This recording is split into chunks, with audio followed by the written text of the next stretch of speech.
L'ennemi, c'est une idéologie totalitaire qui s'appelle l'islamisme et qui a pris fait et cause pour la soi-disant mensongère cause palestinienne, qui en a fait son cheval de Troie et qui aujourd'hui nous attaque, à nous les Juifs, au travers de l'État d'Israël, mais également attaque l'ensemble des démocraties pour les faire tomber.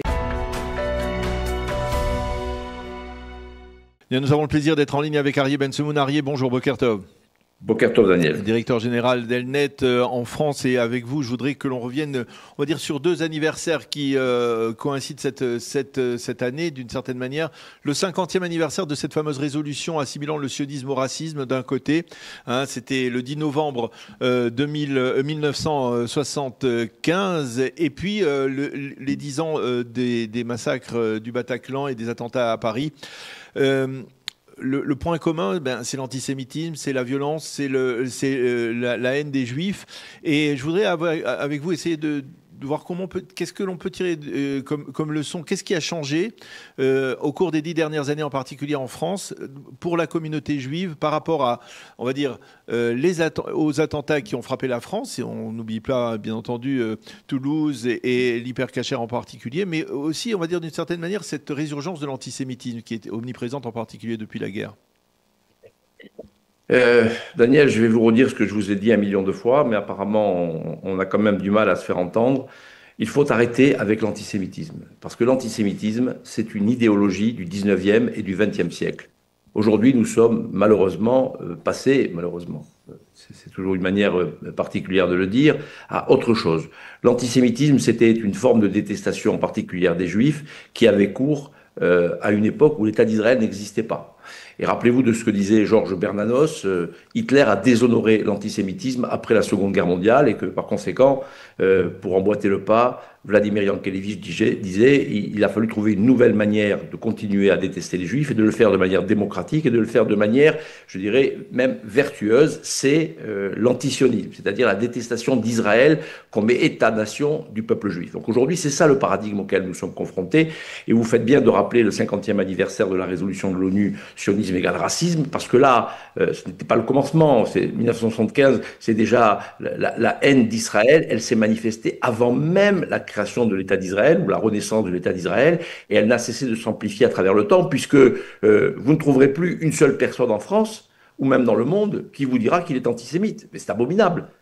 Tout le monde est contre l'antisémitisme, tout le monde est pour le rappel de la mémoire de la Shoah. En revanche, aujourd'hui, il y a un nouvel ennemi, qui n'est nouveau en rien finalement, c'est le juif, mais le juif sous une forme différente, c'est-à-dire le juif qui assume son identité dans le cadre d'un État-nation qui s'appelle Israël et qui est voué en permanence aux gémonies. Ce à quoi nous sommes confrontés aujourd'hui, Daniel, il serait temps que nos auditeurs, mais que les dirigeants des communautés juives en France et à travers le monde le comprennent, c'est la question d'Israël. C'est le rejet d'Israël. C'est le rejet d'Israël comme État-nation et qui, d'une certaine manière, incarne tout ce qui est détestable dans les valeurs de la société occidentale, dans les nations démocratiques, dans le monde tel que dans lequel nous vivons, et qui est voué à disparaître.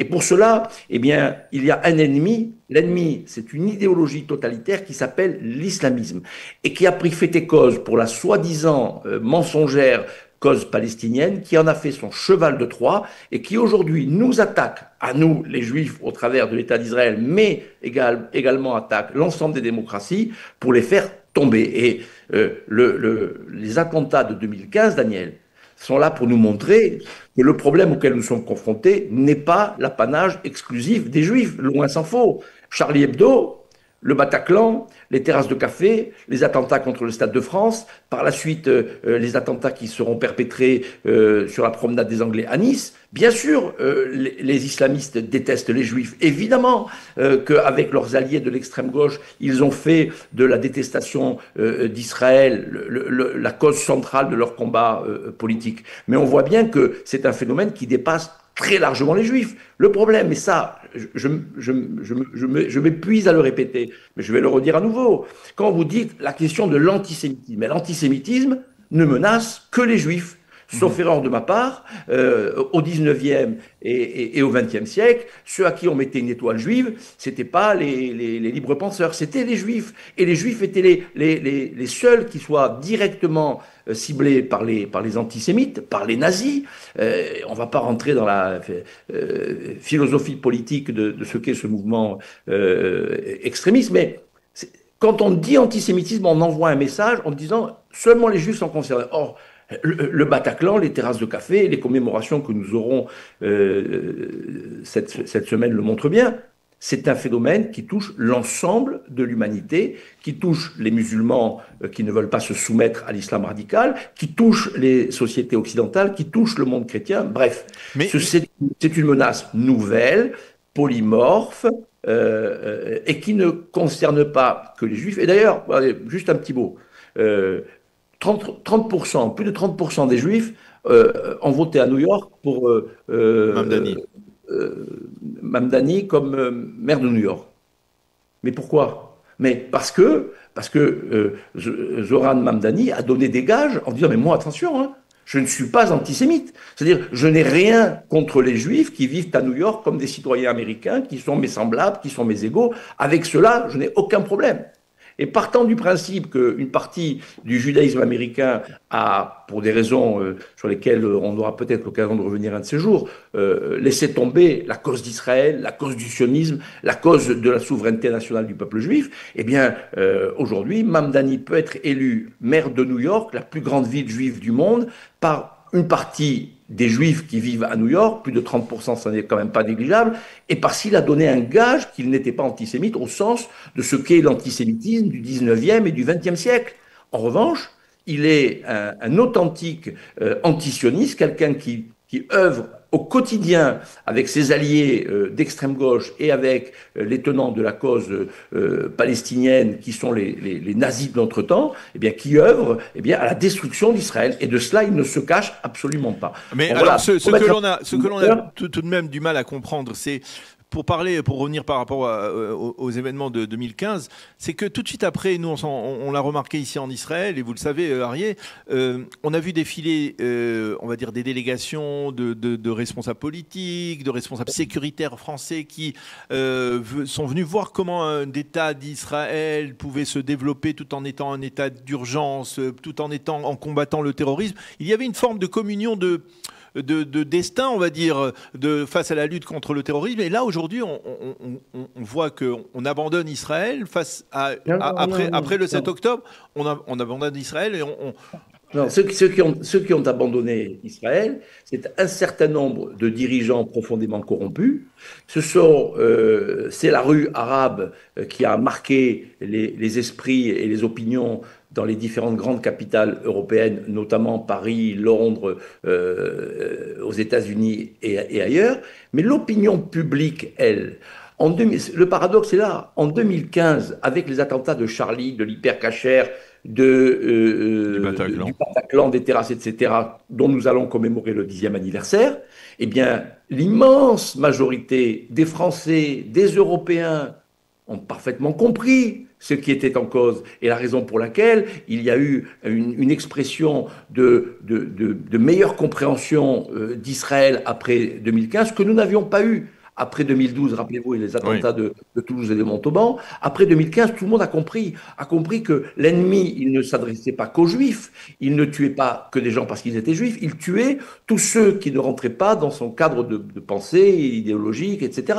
On veut tuer la démocratie, on veut tuer la liberté d'expression, on veut tuer la vie, on veut tuer ceux qui veulent glorifier la vie. Et là, la société occidentale a compris à quoi elle était confrontée. Et jusqu'à aujourd'hui, et d'ailleurs, quand vous regardez à nouveau, je le dis, je le répète, les enquêtes d'opinion, mais massivement, il y a un rejet de ce qui s'est passé le 7 octobre en Israël, il y a un rejet de tout ce qui s'exprime comme étant la haine des Juifs par rapport à la haine d'Israël. La seule chose qui ne va pas, c'est ce qui se passe au niveau des dirigeants dans un certain nombre de gouvernements qui ont en charge la diplomatie et ce que l'on appelle les relations multilatérales. Là, nous avons un véritable problème, mais il y a une déconnexion totale. Regardez ce qui se passe en France. Aujourd'hui, on a un président de la République qui, depuis le 7 octobre, a raté toutes les marches, et pas que celle du 12 novembre pour la République contre l'antisémitisme. Il a raté toutes les marches, c'est-à-dire qu'il s'est fourvoyé, il s'est corrompu dans un discours qui valorisait en permanence la cause palestinienne au détriment d'Israël, et donc avec les conséquences que cela peut avoir sur la détestation des Juifs et de notre propre société en France et ailleurs. Mais pour autant, l'immense majorité des Français ne pensent pas comme ça. L'immense majorité des parlementaires, des députés, des sénateurs ne pensent pas comme ça. Alors il y a une poignée non négligeable d'extrémistes de gauche qui ont embrayé notamment les gens de la France insoumise, qui sont obsédés par la haine d'Israël et la volonté de détruire Israël. Parce que détruire Israël, pour eux,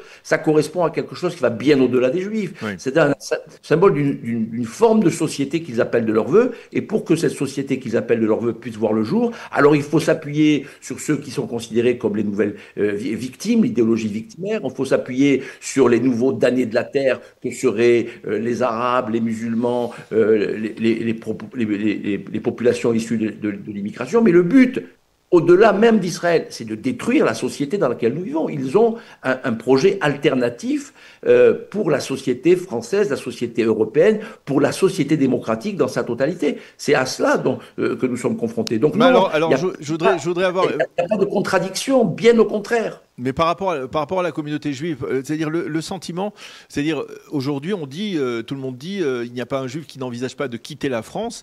Je ne suis pas sûr que c'était le cas après les attentats de l'hypercacher. Oui, mais bien sûr que oui, c'était déjà le cas, Daniel. Nous avons connu une flambée, entre guillemets, des aliotes à partir du début des années 2000. Et il y a eu plusieurs vagues. Disons-le clairement, l'angoisse qui existe chez les Juifs de France, elle est liée à un phénomène qui est la répercussion et l'amplification du conflit israélo-palestinien, israélo-arabe sur le territoire de la République. Nous avons dit à plusieurs reprises, il y avait une extension de ce conflit sur le territoire de la République. Alors évidemment, les islamistes en premier, symboliquement, ils visent les Juifs, mais c'est aussi pour eux une tactique, c'est une manœuvre de diversion. En s'attaquant, a priori particulièrement aux Juifs, c'était le cas au début des années 2000, ils envoient à la société un message en disant « Vous inquiétez pas, dormez tranquille, braves gens, vous n'êtes pas concernés, ça ne concerne que les Juifs ». Mais c'est pas vrai, et nous l'avons vu par la suite. Il faut bien comprendre ce qui est en train de se passer. Le phénomène de l'inconfort des Juifs, les Juifs disent qu'ils veulent quitter Israël parce qu'ils ne se sentent plus en sécurité, et pas parce qu'il y a la montée de l'antisémitisme. Nous ne sommes pas confrontés à une détestation des Juifs au quotidien de la part du français lambda. Nous sommes confrontés à des menaces précises qui sont issues de la communauté qui est issue de l'immigration arabo-musulmane, radicalisée à la cause palestinienne, et l'extrême gauche. Nous sommes attaqués et harcelés au quotidien par l'extrême gauche. Et nous comptons et nous espérons, comme tous les Français, d'être protégés par le gouvernement. Mais le problème, c'est que le gouvernement, c'est que les pouvoirs politiques semblent être dépassés par l'ampleur d'un phénomène qu'ils n'arrivent plus à comprendre. Parce qu'aujourd'hui, il n'y a pas que les Juifs qui veulent quitter la France. Les Français veulent quitter la France. Beaucoup de Français veulent quitter la France. Simplement, la question qu'ils se posent, c'est pour aller où ? Alors, il se trouve que les Juifs ont une porte de sortie, d'une certaine manière, et que, évidemment, cette porte de sortie, eh ben, elle fonctionne. L'État d'Israël est là pour accueillir les Juifs qui se sentent menacés. Mais je vais vous le dire, moi, je suis un ardent partisan de la cause d'Israël et du sionisme. Je pense que les Juifs qui le souhaitent doivent pouvoir aller librement en Israël. Mais dans les conditions dans lesquelles les choses se passent, on voit bien qu'il y a quelque chose d'aberrant, d'abominable. Nul ne doit être inquiété, nul ne doit être menacé là où il vit pour ce que sont ses adhésions philosophiques, politiques, ce que seraient ses attachements spirituels, que l'on soit juif, chrétien, musulman ou quoi que ce soit. Moi, j'aspire à une société dans laquelle tous les êtres humains sont libres, sont égaux et peuvent vivre là où ils vivent dans des conditions, dans de très bonnes conditions. Voilà où nous en sommes aujourd'hui. Alors, il y a une dernière question. Vers où on va après cela? Vers où on va après 10 ans après les attentats? Est-ce dans ce climat, on va dire, d'insécurité, de tension qui règne en France en particulier? Nous ne savons pas. Nous sommes dans une grande inquiétude. On On l'a vu encore avec cette agression à la Philharmonie contre l'Orchestre Philharmonique d'Israël qui était invité à se produire, un événement culturel de très haute dimension qui a été non seulement perturbé, mais qui a été attaqué, il faut le dire. C'est une agression extrêmement violente par des nervis de l'extrême gauche et les soutiens de cette fameuse fumeuse cause palestinienne. Nous sommes sous la menace d'attentats terroristes qui n'a jamais été aussi importante. Et 10 ans après le Bataclan, la preuve que toutes les leçons n'ont pas été tirées. Alors certes, on est sorti du déni, de ce déni monstrueux dans lequel nous étions auparavant, mais on est toujours dans ce que moi j'appelle l'évitement, c'est-à-dire on essaye toujours de passer entre les gouttes, de ne pas prendre les décisions qui s'imposent, et on est face là à une submersion des islamistes, on est là face à un entrisme des frères musulmans qui a été parfaitement documenté dans un rapport qui a été rendu public par l'ancien ministre de l'Intérieur Bruno Retailleau. Mais face à cela, Daniel, quelles sont les mesures concrètes pour stopper les flux migratoires qui nous amènent chaque année des dizaines de milliers de personnes qui sont susceptibles d'être radicalisées ou qui se radicaliseront sur le sol français parce qu'ils vont être mis en relation avec cette idéologie-là qui est en train de se développer en Europe.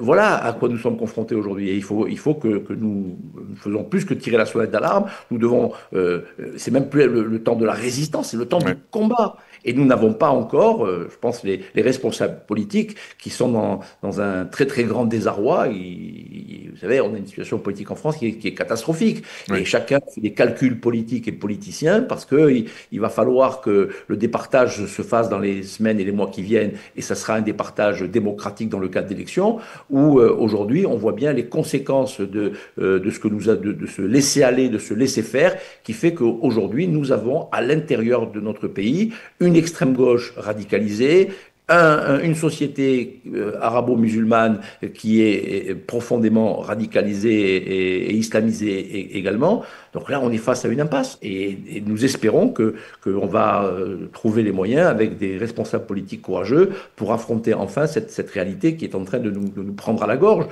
Aujourd'hui, nous sommes au Sénat pour un colloque sur la coalition mondiale contre les violences faites aux femmes, et notamment les violences sexuelles dans les situations de guerre. Ce fut le cas le 7 octobre, mais c'est le cas au Nigeria, c'est le cas au Soudan, c'est le cas au Congo, c'est le cas dans le monde entier. Et personne n'en parle.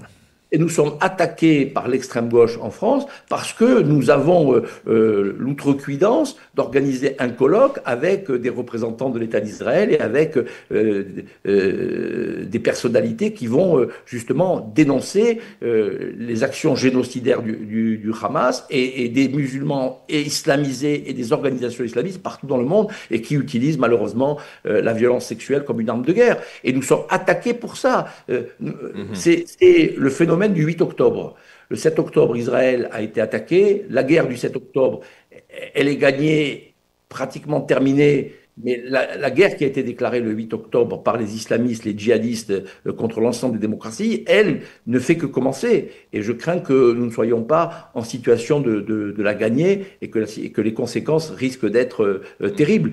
Une de ces conséquences, c'est l'élection de Zoran Mamdani à New York. Mais malheureusement, on voit bien que c'est un phénomène qui est en train de se propager dans l'ensemble de nos sociétés démocratiques. Et nous avons toutes les raisons d'être profondément inquiets. Et en ayant, comme vous l'avez fait tout à l'heure, en mémoire un certain nombre d'autres événements. Comment ne pas dire que hier, c'était la commémoration du 87e anniversaire de la Nuit de Cristal. Le boycott des Juifs, appel au boycott d'Israël aujourd'hui. On sent bien quelques réminiscences. Ce n'est pas la même chose, mais enfin, nous sommes confrontés à des phénomènes qui sont similaires. La différence, c'est que en 1938, lors de la Nuit de Cristal, l'immense majorité des Allemands soutenaient la politique des nazis.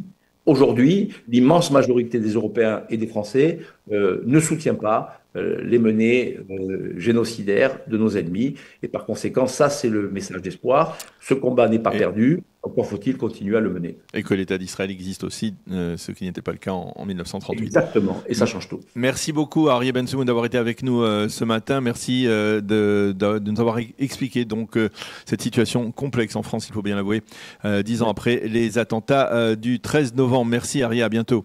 À bientôt.